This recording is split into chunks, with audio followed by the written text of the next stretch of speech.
the US and India countdown to the second high-profile summit in less than 6 months, expectations are running high. There is confidence that President Obama and Prime Minister Modi will operationalize and further the commitments made in September of 2014 in Washington, D.C.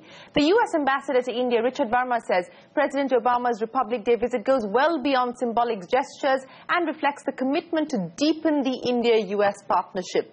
Now, pomp and ceremony aside, President Obama and Prime Minister Modi will try to find new ways to strengthen the trade mechanisms which were put in place when the US Trade Representative Michael Froman visited India last year. So what will this indispensable partnership of the 21st century mean for trade and investments? Will both sides move forward on the contentious IPR issues, and will pragmatism prevail? Will the US give in to India's demand for a totalization agreement to make repatriation of social security contributions by visa holders possible?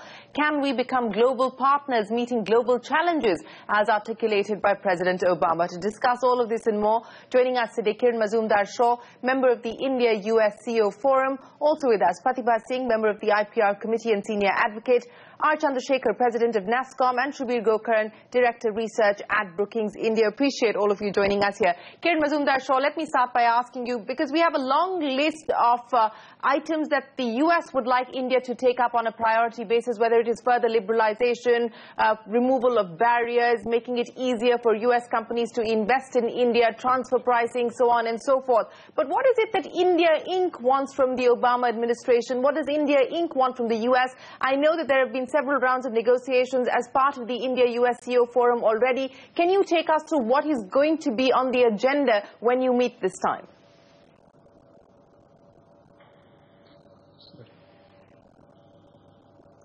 Well, you know, Shereen, this is a time when both governments are actually in a very prime position, because I think there is strong economic revival being seen in both countries, both economies. I think there is a distinct, feeling that both the President and our Prime Minister want to make things happen. And I think there are very positive sentiments all around to go beyond the rhetoric. So I think we can expect to see some decisions being taken, some policies being enunciated in the near future, which will really augur well for cementing trade and investment between India and the US. Now, as you just described, I think the obvious ones are, of course, is something you've mentioned, you know, the totalization. There is going to be a strong discussion on IPR. There is going to be a discussion around climate change and renewable energy. And these are, agenda items which have been discussed in the past. And I'm hoping that this particular India-US CEO Forum meeting that we will have will actually realize some action plan that will be far more, tangible than just have the rhetoric that suggests that things will happen. If I may interrupt, Kiran Mazumdar, you're absolutely right that we want to actually see tangible action being drawn up. If I could ask you to share with us some specifics in terms of the tangible framework decisions that you would like to see both sides take at the end of this summit. Could you share with us specifics on the measures that you would like both sides to take at the end of this summit?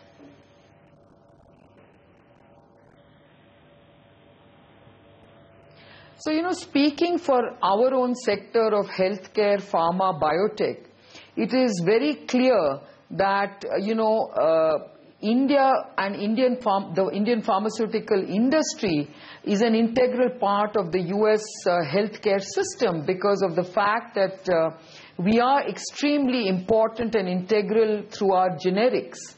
And I think here the IPR and quality issues are something that we need to, address at this forum.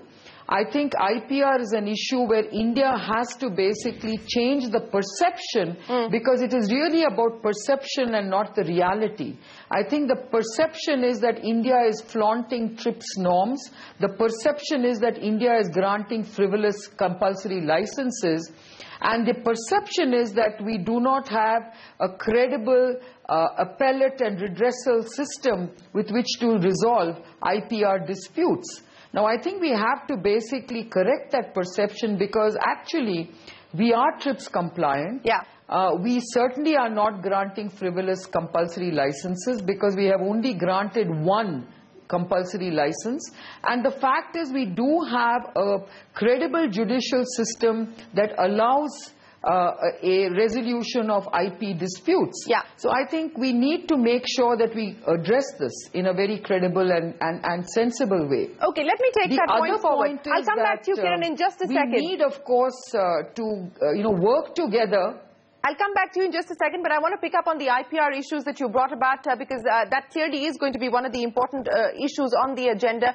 Pratibha Singh, member of the IPR committee and senior advocate, let me ask you this. Do you believe that we are now moving towards some sort of convergence as far as the IPR issues are concerned? Post the joint declaration that we saw in September of 2014, both sides agreed that we would set up a joint working group. The Commerce Ministry has actually set up a committee that you're a member of. You've put up a draft policy as far as the IPR regime is concerned in December.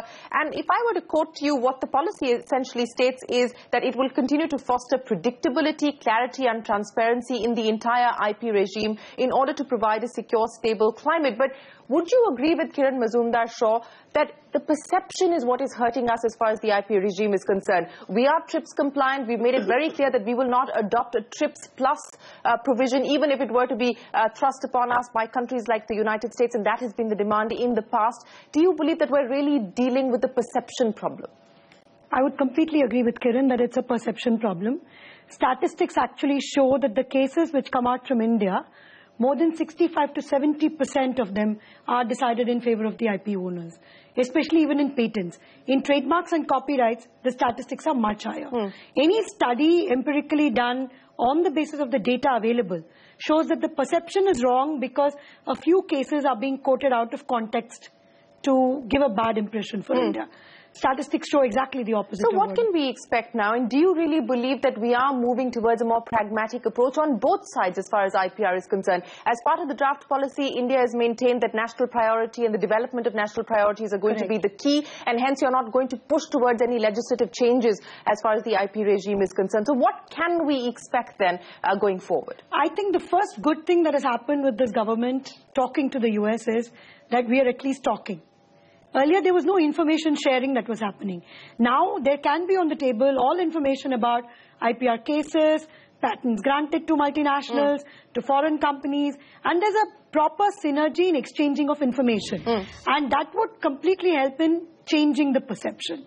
And the minute that happens, the perception changes, then things move in a positive manner. So you're hopeful that we are going to make further, cover further ground as far as the IPR issues are concerned, which has been the big irritant? I think so, because the reality would be presented, and if the reality is presented, then the perception would change.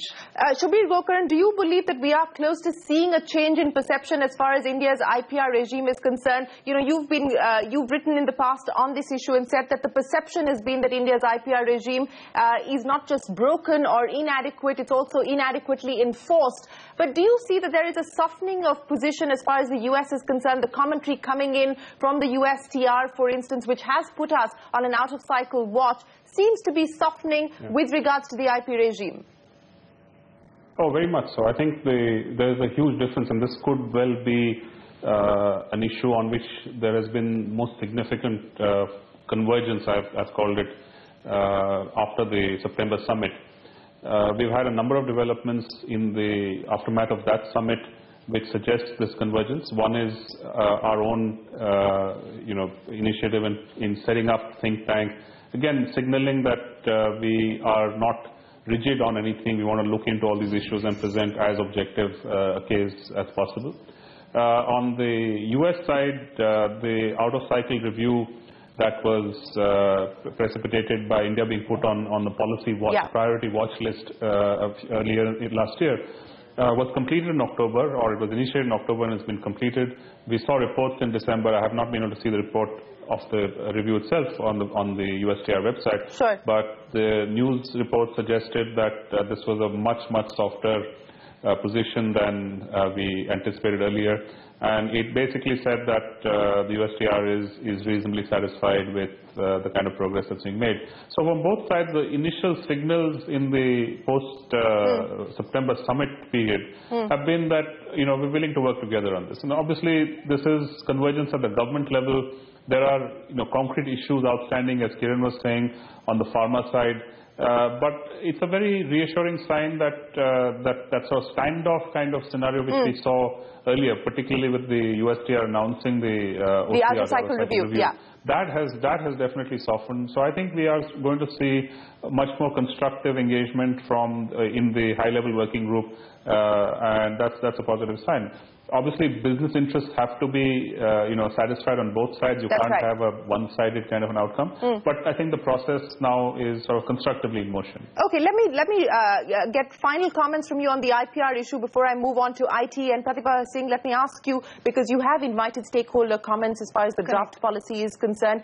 And the hope is that you will involve stakeholders, which means people like in Mazumdar, Shaw and the larger business community as far as this policy is concerned. What can we expect? And is there any possibility of India giving any ground or acceding any ground on the controversial issues of incremental innovation or evergreening or compulsory licensing, for instance? See, the IPR think tank is looking at IP policy as a whole and not just Section 3D or incremental innovation. Sure.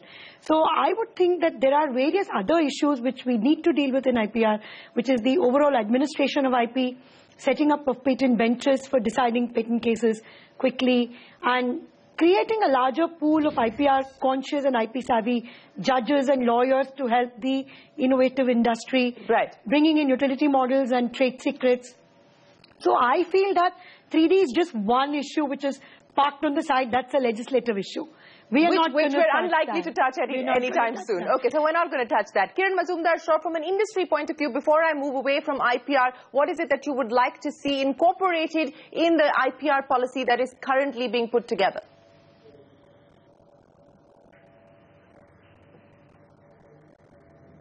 Well, I think most of what Pratibha Singh said is absolutely what we want and which we will support. But going beyond that, I think it is very clear that we do need to beef up our IP infrastructure and the human resource element, which also Pratibha alluded to.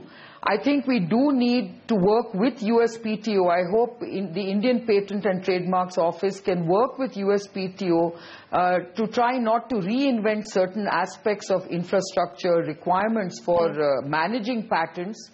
And at the same time, I think there could be a lot of help given by USPTO to train some of our patent reviewers, because I know that there is now an initiative where we want to actually create and expand the human resource element of patent examination, where I know that we want something like 1,100 patent reviewers to be trained, and this is where we can work together.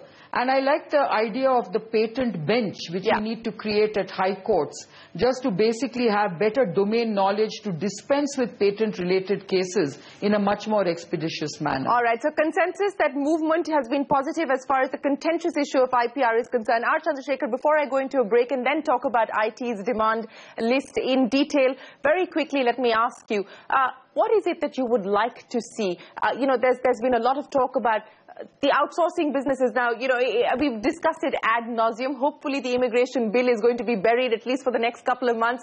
We don't know what its fate is going to be and whether those anti-outsourcing clauses will finally be part of the eventual bill or not. But from this visit, what is the expectation that Indian IT has? Easier immigration, a totalization pact, whether or not we actually see that or not? Do you believe that we are going to see any forward movement on repatriation and the totalization pact? Well, we certainly are hoping that we will see movement in both these areas, and that we will also get, an assurance that there will not be any restrictive or discriminatory provisions going forward. It's not that they have already happened, but these have been looming on and off over a period of time, and that's not good for a business which is One line answer before I take the break. Totalization agreement, they have it with about half a dozen or more than half a dozen countries. 18. In fact, more than a dozen countries. 18 countries. Exactly. Do you believe at the end of this we will probably be closer to inking one? Yes or no? Well, I think that this is something which we'll certainly agree to discuss. That's our expectation. That doesn't sound very confident. All right, on that note, I'm going to take a break. It takes time, but we should initiate the discussion. It hasn't started. Okay, we'll take a break and come back and discuss that and more when we return on our special show here on CNBC TV 18.